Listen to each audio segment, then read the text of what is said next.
नमस्कार विद्यार्थी मित्र मैत्रिणींनो, खूप खूप स्वागत आहे तुमचं सपना होमस्कूलिंग यूट्यूब चॅनलमध्ये। आज आपण इयत्ता 10वीचा मराठीचा पेपर बघतोय आणि हा पेपर तुम्हाला नक्कीच तुमच्या परीक्षेसाठी खूप उपयोगी ठरेल। या निमित्ताने तुमच्या लक्षात येईल की कशा पद्धतीने पेपर सोडवायचा असतो। हा सराव पेपर आहे, ते सराव पेपर म्हणून याच्याकडे बघा। तर याची उत्तरपत्रिका पण लक्ष देऊन तुम्ही बघा। तर आपण पहिला प्रश्न बघतोय, पुढील उताराच्या आधारे सूचनेनुसार कृती करा। तर इथे विभाग गद्य आहे हा। यासाठी आपल्याला सर्वात प्रथम उतारा बघणं गरजेचं आहे। तर आपण वेळ न घालवता हा उतारा तुम्ही स्क्रीनशॉट काढून घ्या, वाचून घ्या, म्हणजे तुमच्या लक्षात येईल की हा उतारा नेमका काय आहे। याच्यावरचा आधारित प्रश्न आपण डायरेक्ट घेऊयात, या निमित्ताने आपला वेळ वाचेल। कोष्टक पूर्ण करा। झाडावरून गळून पडणारी, पानाने गवताच्या पातीला दिलेली उपमा, नव्या गवत पात्याचा जीव खाऊन टाकणारी आणि संजीवक स्पर्शाने गवत पात्याला जागे करणारा। तर आपण आता इथे हे कोष्टक पूर्ण करूयात। याची उत्तरं लिहा। झाडावरून गळून पडणारी पिकलेली पाने, पानाने गवताच्या पात्याला दिलेली उपमा चिडखोर बिब्बा, नव्या गवत पात्याचा जीव खाऊन टाकणारी गळणारी पाने, संजीवक स्पर्शाने गवत पात्याला जागे करणारा वसंत ऋतू।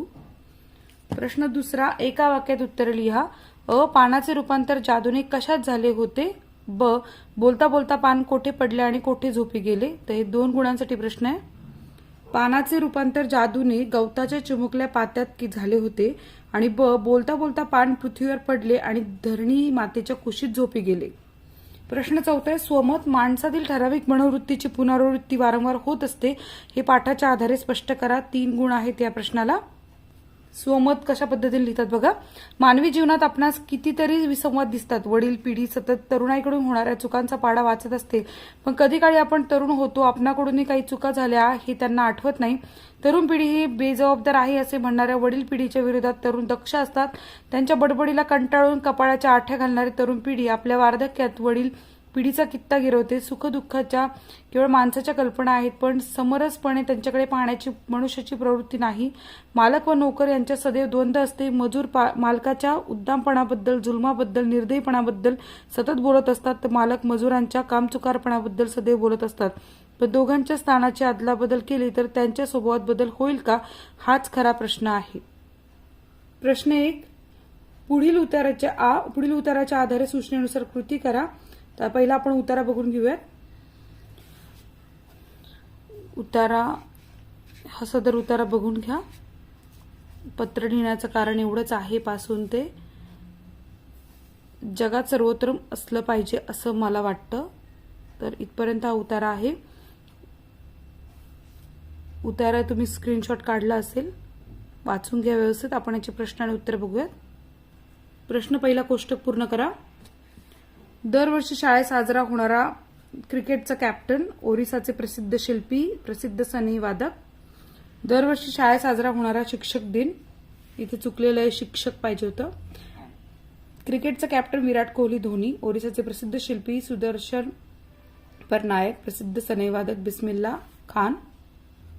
एका शब्दात उत्तर लिहा। 2 गुण त्या प्रश्नाला। 1, शिक्षकाचे शिकवणे कान देऊन ऐकणारे डॅश डॅश, ज्याच्याशिवाय मोबाईलचा उपयोग होत नाही तो डॅश डॅश, कोण होऊन सुद्धा चांगले काम करता येईल डॅश डॅश, आणि 4, अधूनमधून शाळेत येणारे पण चिंतेत असणारे डॅश डॅश। याचं उत्तर आहे, शिक्षकांचे शिकवणे कान देऊन ऐकणारे आप्पा शिपाई, ज्यांच्याशिवाय मोबाईलचा उपयोग होत नाही चार्जर, कोण होऊन सुद्धा चांगले काम करता येईल शिपाई, अधूनमधून शाळेत येणारे चिंतेत असणारे पालक। प्रश्न 4 आहे, स्वमत, कोणतेही कष्टाचे काम करणे हे कमी प्रतीचे असते असे तुम्हाला वाटते का? 3 गुण त्या प्रश्नाला। उत्तर बघा या प्रश्नाचं। खरं तर कोणतेही कष्टाचे काम करणे श्रेष्ठ किंवा कनिष्ठ नसते, त्या कामाचा दर्जा हा आपल्या प्रामाणिकपणे काम करण्यावर असतो। समाजातील प्रत्येक काम करणारा माणूस फार महत्वाचा असतो। रस्ता झाडणारा, कचरा साफ करणारा, शेत पिकवणारा शेतकरी, लोहार, चांभार या सर्व कष्ट करणाऱ्यांनी आपले काम करायला नकार दिला तर काय होईल? रस्त्यावरचा कचरा 4 दिवस उचलून नेला नाही तर नाक मुठीत धरून रस्त्याने चालावे लागेल। शेतकऱ्यांनी शेतात धान्य पिकवलं नाही तर आपण खाणार काय? चांभाराने चप्पल बूट शिवले नाही तर तापलेल्या रस्त्यावरून आपण अनवाणी चालू शकू का? म्हणजेच श्रमजीवी कष्टकरी लोक नसतील तर आपलं जीवन कष्टप्रद होईल, कारण सगळीच कामे आपण करू शकत नाही। त्यामुळे कष्ट करणाऱ्या माणसाला त्याच्या कामाला कमी लेखू नये असे मला वाटते। पुढचा आहे अपठित गद्य। प्रश्न पहिला, पुढील उताराच्या आधारे सूचनेनुसार कृती करा। हा आहे अपठित गद्य ज्यांचे वर्णन मराठी संस्कृतीचं सारांश असे करता येईल अशा मोजक्या कलावंतात ग. माडगुळकर यांचा समावेश करावाच लागेल. बहुरंगी बहुढंगी असे हे व्यक्तिमत्व असले तरी त्यांचा मूळ पिंड कवीचा, गीतात काव्य नसते असे मान्यवरांनी आणि समीक्षकांनी गदिमांना कवी मानले नसले तरी त्यांच्या गीतांनी रसिक मनावर घातलेली मोहिनी आजही कायम आहे. साध्या शब्दात मोठा आशय पेळूतून सूत निघावे इतक्या सहजपणे शब्दात गुंफून सुरेल सुरात घोळून श्रोत्यांच्या मनी मानसी मुरवला गेल्याने गदिमा हे नाव 20व्या शतकाच्या उत्तरार्ध घराघरात पोहोचले. अंक गणितात फड्डीस नंबर आला, पण शब्द गणितात अव्वल. वि. स. खांडेकरांचे लेखनिक म्हणून काम करताना या अवलिया गिरडला आणखीन पैलू पडले असणार. महालक्ष्मीच्या स्तुतिगीताने सुरुवात करणारे गदिमा पुढे जीवन लक्ष्मीचे स्तुतिपाठक झाले. औंधच्या राजाने बाळ गदिमांना ताकीद म्हणजे सिनेमात जायला सल्ला दिला. राजाज्ञा पाळावायचीच असते. मराठी चित्रपटात तो काळ होता. मराठी नाटक रूळ बदलत होते. सिनेमाचा सूर गवसारखी स्थिती होती. कोल्हापूर हा या घडामोडीचा बोजा होता आणि कविराज तसेच मंगेशकर कुटुंब ज्या घरात राहत होते त्याच्या वरच्या मजल्यावर मुक्कामी होते. संसारही सुरू झालेला होता, पण चित्तकलेत गुंतलेले. अभिनेता व्हायचे होते. सिनेमात मिळतील त्या भूमिका पत्करल्या. HMV साठी गाणी लिहिली. शीघ्र कवी लहरी हैदर यांचा प्रभाव पडला आणि शब्द गाण्यातूनच अन्नपाणी मिळवायचे हे नक्की झाले. फक्त दामाजी पहिला पाळणापासून हा सिलसिला सुरू झाला. राजकमलच्या रामोशीसाठी कविराजांनी कथा, संवाद आणि गाणी लिहिली. वर एक छोटी भूमिका केली. सिनेमा गाजला. सिलसिला पुढे हिंदीत गेला. शेकड्यांनी मराठी सिनेमे केले. गदिमा हा गोष्ट सांगणारा माणूस होता. कधी कवितेतून, कधी पटकथेतून आणि किंवा संवादातून ते गोष्ट सांगत राहिले. त्यांच्यातील हा कथक कवीच नंतर आधुनिक वाल्मिकी म्हणून समोर आला, ते गीत रामायणाच्या रूपाने. प्रश्न पहिला कोष्टक पूर्ण करा. माडगुळकरांचा मूळ पिंड. माडगुळकरांनी रसिकांच्या मनावर घातलेली औंधच्या राजाने गदिमांना दिलेला सल्ला. या प्रश्नाला 2 गुण आहेत. माडगुळकरांचा मूळ पिंड कवीचा होता. माडगुळकरांनी रसिकांच्या मनावर घातलेली मोहिनी, औंधच्या राजाने गदिमांना दिलेला सल्ला सिनेमात जाण्याचा आणि माडगुळकरांचे अजरामर काव्य गीत रामायण. प्रश्न 2 एका वाक्यात उत्तर लिहा. माडगुळकरांचे व्यक्तिमत्व कसे होते? गदिमा हे नाव 20व्या शतकात घराघरात का पोहोचले? 2 गुण त्या प्रश्नाला. तर या प्रश्नाचं उत्तर आहे माडगुळकरांचे व्यक्तिमत्व बहुरंगी बहुडंगी होते. गदिमा हे नाव 20व्या शतकात घराघरात पोहोचले. सध्या साध्या शब्दात मोठा आशय पेळून सूत निघावे इतक्या सहजपणे शब्दात गुंफून सुरेल सुरात घोळून श्रोत्यांच्या मणी मानसी मुरवला गेल्याने गदिमा हे नाव 20व्या शतकाच्या उत्तरार्ध घराघरात पोहोचले. विभाग दुसरा आहे पद्य. प्रश्न 2 कवितेच्या आधारे सूचनेनुसार कृती करा. आकृती पूर्ण करा.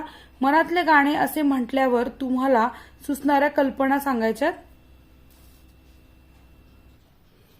इथे खोद आणखी थोडेसे खाली असते पाणी, धीर सोडू नको सारी खोटी नसतात नाणी, घट्ट मिटू नये ओठ मूठ मिटून कशाला म्हणायचे भरलेली उघडू उंजळीत घ्यावी मनातली तळी, झरा लागेलच तिथे खोद आणखीन जरासे. गाणे असतेच अगं मणी आर्त जन्माचे असते, रित्या गळणाऱ्या पाणी उमेदीने जगण्याला बळ लागते थोडेसे. मनातलं गाणे म्हटलं तुम्हाला सुचणाऱ्या कल्पना, आईवडिलांविषयी कृतज्ञतेचे भाव, देशप्रेम, मातृभूमीचा अभिमान, गुरुजनांविषयी आदर, मित्रमैत्रींबद्दलचा जिव्हाळा. 2 कवितेतील संकल्पना आणि त्यांचे अर्थ यांच्या जोड्या जुळवा. कवितेतील संकल्पना, संकल्पनेचा अर्थ. सारी खोटी नसतात नाणी, घट्ट मिटून कशाला म्हणायचे भरलेली, मूठ मिटून कशाला म्हणायचे भरलेली, उघडून ओंजळीत घ्यावी मनातली तळी, मनातील विचार व्यक्त करावेत, मनातील सामर्थ्य व्यापक बनवावे, सगळे लोक फसवे नसतात, भ्रामक खोट्या समजुती बाळगू नयेत. याचं उत्तर आहे सारी खोटी नसतात नाणी म्हणजे सगळे लोक फसवे नसतात, घट्ट मिटू नका ओठ म्हणजे मनातील विचार व्यक्त करावेत, 3 मूठ मिटून कशाला म्हणायचे भरलेली म्हणजे भ्रामक खोट्या समजुती बाळगू नयेत, उघडून ओंजळीत घ्यावी मनातली तळी म्हणजे मनातील सामर्थ्य व्यापक बनवावे. प्रश्न 3 आर्त जन्मांचे असते रित्या गळणाऱ्या पाणी या ओळीमधील अर्थ तुमच्या भाषेत स्पष्ट करा. त्याला 2 गुण आहे. याचं उत्तर बघा. कवयित्री आसावरी काकडे यांनी खोद आणखी थोडेसे या कवितेमध्ये माणसाने प्रयत्नवादी होऊन जगण्याची उमेद धरावी असा उपदेश केला आहे. कवयित्री म्हणतात घट्ट ओठ मिटून दुःख सोसत बसू नये, आपल्या मनात खोलवर एक गाणे लपलेले असते ते शोधून काढायला हवे. हे समजवताना त्यांनी गळणाऱ्या पाण्याचे प्रतीक वापरले आहे. शिशिरवृत्तीमध्ये पानगळ होते, झाड निष्पर्ण होते, परंतु जे पान सुकून रिते होऊन झाडापासून विलग होते त्या पानात झाडावर असताना सोसलेल्या वेदना असतात. हे जन्माचे आर्त आयुष्यात सोसलेल्या वेदना त्या सुरकुतलेल्या गळणाऱ्या पाण्यात समावलेल्या असतात. म्हणून पुन्हा वसंतात पालवी फुटण्याची उमेद ते बाळगून असते. गळणाऱ्या पानांमधून जीवन जगण्याची उमेद पुन्हा जागृत होते. हा आशावाद या ओळीतून व्यक्त झालेला आहे. प्रश्न 4 आहे, गाणे असते ग मणी या ओळीतील तुम्हाला समजलेला अर्थ नवनिर्मिती क्षमतेचा संदेश स्पष्ट करा. प्रस्तुत कविता ही प्रतिकात्मक आहे. विहिरीचे किंवा झऱ्याचे प्रतीक वापरून कवयित्रीने मनातील एक अनमोल गुण हेरला आहे आणि तो म्हणजे प्रत्येक माणसात काहीतरी नवीन निर्माण करण्याची क्षमता असते, ती ज्याची त्यालाच माहिती असते. परंतु त्याने थोडेसे चिंतन केले तर तो अंतर्मुख झाला तर त्याला स्वभावामधील हा गुण लक्षात येईल आणि तो लक्षात आल्यावर माणसाने तो व्यक्त केला पाहिजे. त्यासाठी प्रयत्नांची पराकाष्ठा केली पाहिजे आणि जगात आपले नाव कोरले पाहिजे. त्यासाठी कवयित्री वरील पंक्तीत एक उदाहरण देते. आपल्या मनात गाणे असते पण आपण ते प्रकट करत नाही. आपण आपले ओठ घट्ट मिटून घेतले आहेत, परंतु तसे न करता आपण मनातील गाणे मुक्त कंठाने गायले पाहिजे, जगासमोर आणले पाहिजे. प्रश्न 2 आहे, कवितेसंबंधी खालील मुद्द्यांना अनुसरून कृती सोडवा. भरत वाक्य कवितेसंबंधी खालील मुद्द्यांना अनुसरून कृती सोडवा. 1. प्रस्तुत कवितेत कवी, कवयित्री, कवितेचा विषय आणि कवितेतून व्यक्त होणारा विचार. याचं उत्तर बघा. भरत वाक्य कवितेसंबंधी खालील मुद्द्यांना अनुसरून कृती. प्रस्तुत कवितेचे कवी मोरोपंत. कवितेचा विषय सत, कर्म आणि सज्जनांचा सहवास अंगीकारणे. 3. कवितेतून व्यक्त होणारा विचार. मोरोपंत चारित्र्य संपन्न होण्यासाठी सकल जनांना उपदेश करताना म्हणतात की सज्जन माणसांची मैत्री सदा घडावी, चांगले विचार वाक्य सदैव कानी पडावीत. काम वासनेविषयी नावड निर्माण हो. काम वासनेत मनुष्य अडकला तर त्यातून सुटका होत नाही आणि म्हणून आपले मन भक्तिमार्गात परमार्थात जडून राहू देत. माणसाने आपल्या मनाला निश्चल विचलित होऊ देता कामा नये. गुणाबाबत ही वाईट विचार येऊ नये. चांगला मार्ग स्वीकारावा. आत्मज्ञानाची प्राप्ती करावी. हे देवा, तुझे नाव सदैव माझ्या मुखात राहू दे. तुझ्या नामस्मरणाने माझ्या सर्व इच्छा पूर्ण राहू देत. आश्रितांवर तुझी कृपा सतत राहू देत. किंवा तू झालास मूक समाजाचा नायक. कवितेसंबंधी खालील मुद्द्यांना अनुसरून कृती सोडवा. प्रस्तुत कवितेत कवी, कवयित्री, कवितेचा विषय, कवितेतून व्यक्त होणारे विचार. प्रत्येकी 5 मार्क आहेत. इथे जसा मार्किंग सिस्टम आहे 1, 1, 2 तसंच इथे पण आहे.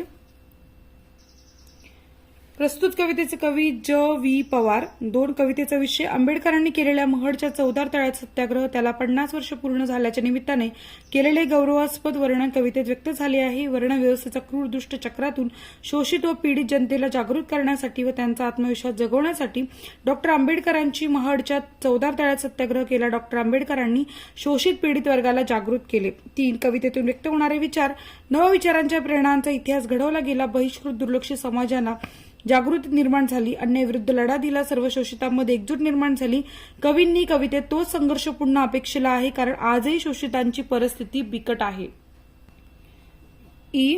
प्रस्तुत कवितेचे पुढील कृतिनिहाय रसग्रहण करा. 4 गुणांसाठी प्रश्न आहे. कष्टाविना फळ ना मिळते, तुझं कळते परी ना वळते. या काव्यपंक्तीचा तुम्हाला समजलेला आशय तुमच्या शब्दात लिहा. याचा अर्थ आहे, कवीने अन्योक्ती अलंकाराचा उपयोग करून पाखराच्या माध्यमातून युवकाला संदेश दिला की कष्ट केल्याशिवाय कोणतेही फळ मिळत नाही हे ते युवकाला समजते. स्वसामर्थ्याचा उपयोग करून भरारी घ्यावी हे समजत नाही असे स्पष्ट केले आहे. विभाग 3 आहे स्थूल वाचन. प्रश्न 3. खालीलपैकी कोणत्याही 2 कृती सोडवा.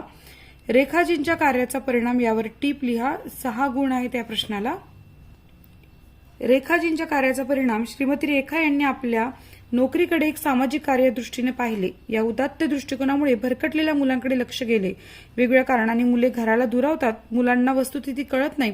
स्वतःला काय हवे एवढेच त्यांना कळते. त्यातून गैरसमज, ताणतणाव निर्माण होतात, भांडणे होतात, मुले रागावून निघून जातात. पत्ता चुकणे, सिनेमासारख्या झगमगत्या दुनियेच्या मागे लागणे, समाजकंटकांनी पळवून नेणे वगैरे वगैरे अनेक कारणांनी मुले घरापासून दूर जातात. स्वतःचे आयुष्य उद्ध्वस्त होतेच, पण त्याचे कुटुंबही कोलमडून पडते. एकंदरीत ही गोष्ट सामाजिक स्वास्थ्य बिघडवणारी आहे. श्रीमती रेखा मिश्रा यांनी भरकटलेल्या 434 मुलांची सुटका केली आहे. पुन्हा त्यांना स्वतःच्या आनंदी व सुखरूप वातावरणात आणून सोडले. श्रीमती रेखा यांच्या प्रयत्नामुळे अनेक कुटुंबे सावरली आहेत. अनेकांचे जीवन उद्ध्वस्त होण्यापासून वाचले आहेत.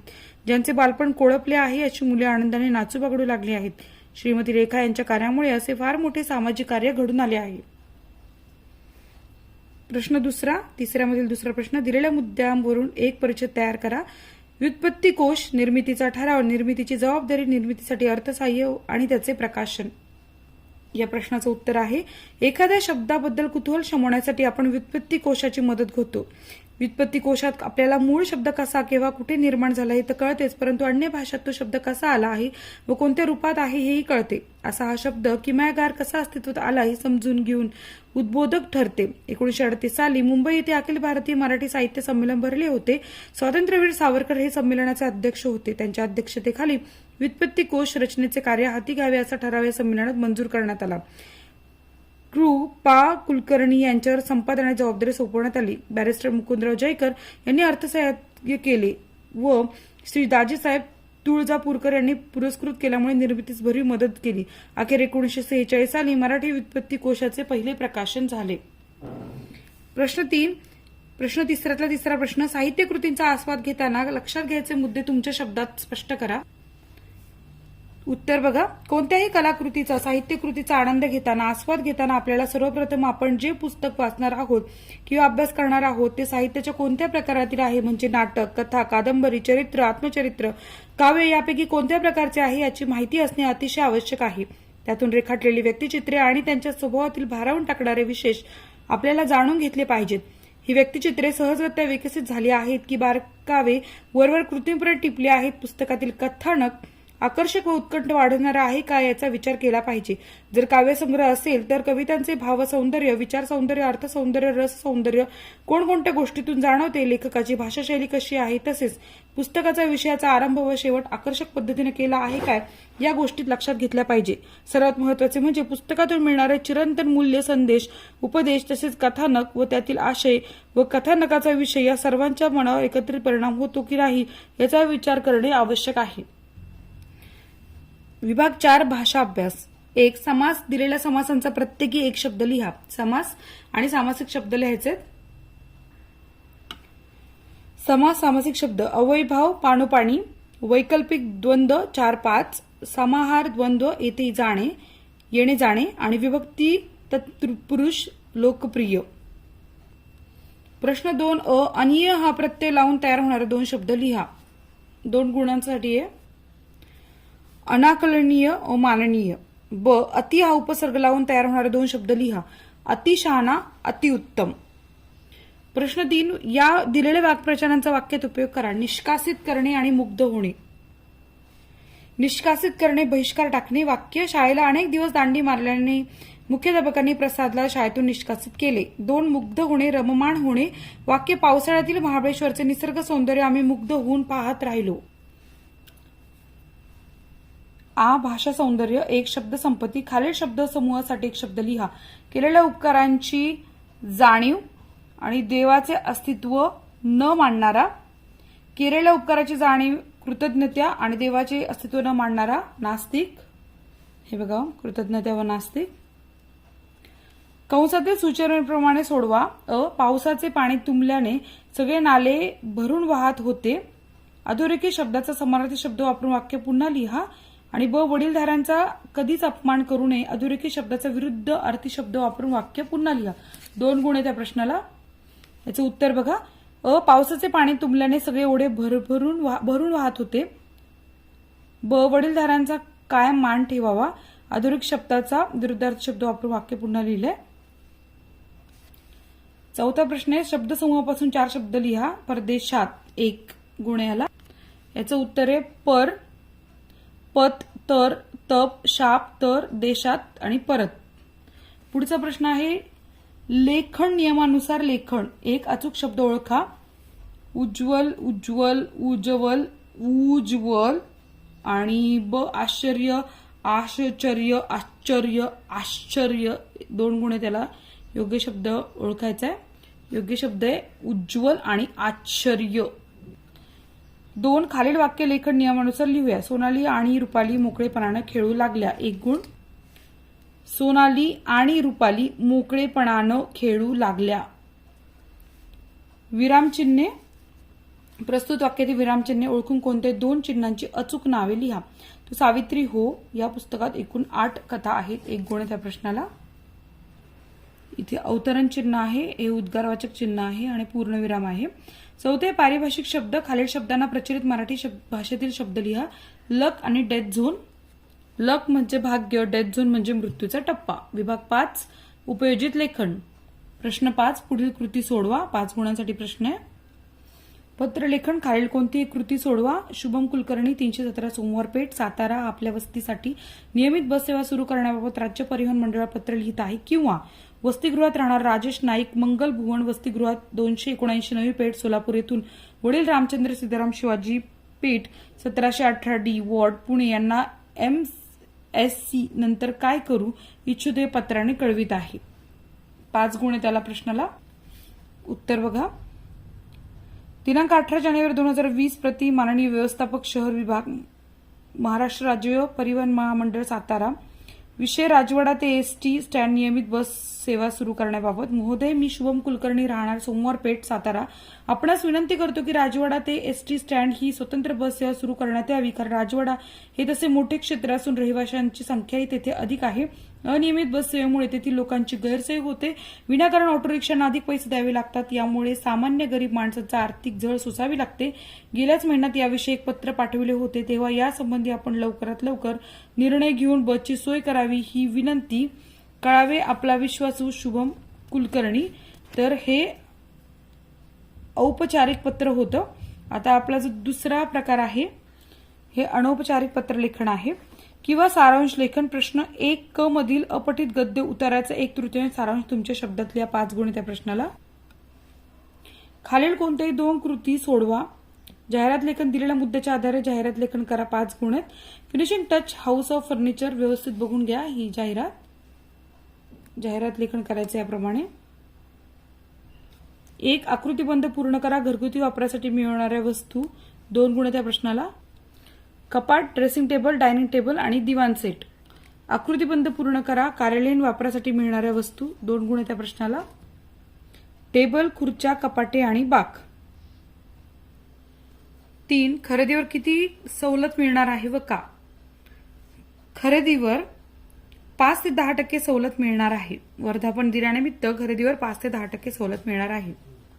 कथा लेखन दिलेल्या शब्दाच्या आधारे कथा लिहा. योग्य शीर्षक द्या. 5 गुण त्या प्रश्नाला. 2 मांजरी, आजीबाई, लोणी, माकड, तराजू आणि भांडण. दोघांचं भांडण, तिसऱ्याचा लाभ. एका गावात 2 मांजरी राहत होत्या. नेहमी त्या एकत्र असायच्या. जवळच एक आजीबाई राहत होत्या. त्यांनी गाई म्हशी पाळल्या होत्या. रोज दूध काढून दुधाचे लोणी करून त्या बाजारात नेऊन विकायच्या.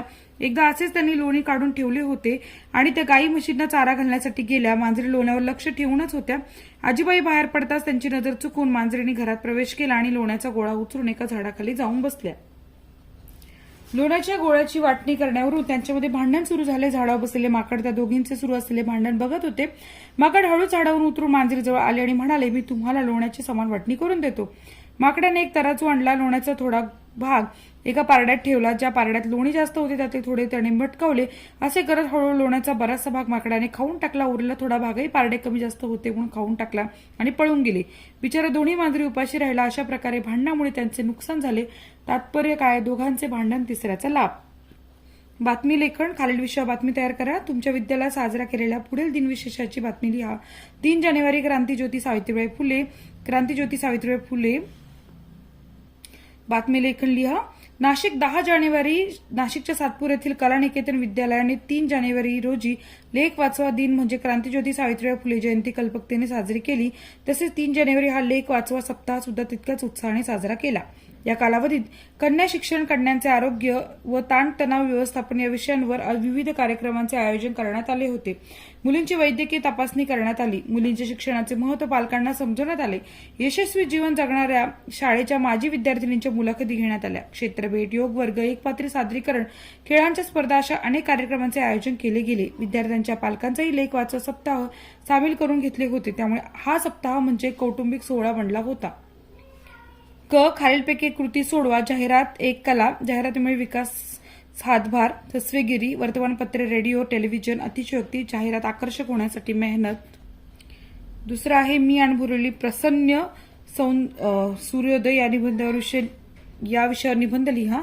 आणि तिसरा आहे वरील घटक तुमच्याशी बोलतोय अशी कल्पना करून त्या घटकाचे आत्मवृत्त लिहा. तर खालीपैकी एकच कृती आपल्याला करायची. तर इथे रम्य सकाळ, प्रसन्न सूर्योदय याबद्दल आपण माहिती घेऊया. वरवर जायचे असेल तर शिक्षणाची एक पायरी दमदारपणे व आत्मविश्वासाने ओलांडावी लागते. मी 9वीची पायरी ओलांडली आणि 10वी दाखल झाले. उत्तम गुण मिळाल्याने समजले व जीव भांड्यात पडला. अर्धी लढाई जिंकली एकदाची. आता निदान आठवडाभर तरी टेकडीवर पहाटे फिरायला जायचे, ताजेतवाने व्हायचे आणि मग नव्या जोमाने अभ्यासाला लागायचे असे ठरवून दुसऱ्या दिवशी भल्या पहाटे उठून फिरायला गेले. टेकडी चढताना हवेत गारवा जाणवला. वसंत ऋतूमुळे झाडाची नुकतीच पालवी फुटू लागली होती. गुलमोहर फुलले होते. बोगनवेलीला सुद्धा नटल्या होत्या. रखरखीत उन्हाळ्यात सुद्धा सृष्टी रंगबेरंगी दिसत होती. आसमंतात मंद सुगंध पसरला होता. पावसा व कोकिळा ताणावर ताणा घेऊ लागल्या आणि त्याच वेळी काय आश्चर्य, पूरक क्षितिजावर गुलाल मुठीत उधळण सुरू झालेली दिसली. त्यांच्या ताळापासून लालिमावर झेपावू लागल्या. लालसरपणाची अनेक रूपे त्याचे लाघव डोळ्यात साठवून घेत असतानाच कोवळ्या सुवर्ण छटांची नक्षी लालबुंद गालीच्यावर रेखली जाऊ लागली. सुवर्ण झळाली आपल्या अंगावर माखून घेतली. अशा या सप्तरंगी वातावरणात सप्त अश्वांच्या रथातून सूर्यनारायणांचे आगमन झाले. मी भान हरपून ते मनोहारी दृश्य बघतच राहिले. प्रसन्न ताजेपणाचा सडा सगळ्या वातावरणात शिंपला गेला. पक्ष्यांचा किलबिलाट झाला. त्यामुळे झाडांचे अस्तित्व ठळक होऊ लागले. फुलं उमलावी तशी पक्ष्यांची गाणी बहरू लागली. उमलत्या फुलांचे निरागस हसू रिमझिम सरींसारखे भुरभुरू लागले. वाऱ्याचे बोट धरत झाडे, वेली, फुले यांनी नृत्य केले. इतकी आबालवृद्धांच्या टेकडीवर पायरव सुरू झालाय. उत्साही मंडळी भल्या पहाटेच अंधारात चालू लागतात. त्यांच्या पायांना सराव झाल्यामुळे धडपडून पडण्याची शक्यता कमी. शाळा कॉलेजला सुट्टी लागताच बाळगोपाळांची टेकडीवर जत्राच भरते व त्यांच्या चिवचिवाटाने वातावरण उल्हासित होते. तसं 9 वर्ष लागताच फिरण्याचे संकल्प करणारे आरंभशूर काही कमी नसतात. मग पावसाळ्यातल्या भूछत्रांच्या छत्र्यांप्रमाणे टेकडीवर टोळ्यांनी दिसतात. पण लवकरच त्यांचा उत्साह संपतो व ते दिसेनासे होतात. तसा माझाही संकल्प आठवड्याभरापुरताच आहे. चिवट मंडळी मात्र नियमितपणे येतात. आज टेकडीवर मला खूप माणसं दिसली. माझा उत्साह द्विगुणित झाला. मी तोच उत्साह ताजेपणा घरी घेऊन आले आणि फ्रेश होऊन मराठीचे पुस्तक वाचण्यासाठी हातात घेतले. इथे आपण प्रश्नपत्रिका आणि उत्तरपत्रिका पाहिली आहे. आणि तुम्हाला व्हिडिओ आवडला असेल तर या व्हिडिओला लाईक करा, शेअर करा, कमेंट करा आणि सपनाज होमस्कूलिंग चॅनलला सबस्क्राईब करा. धन्यवाद.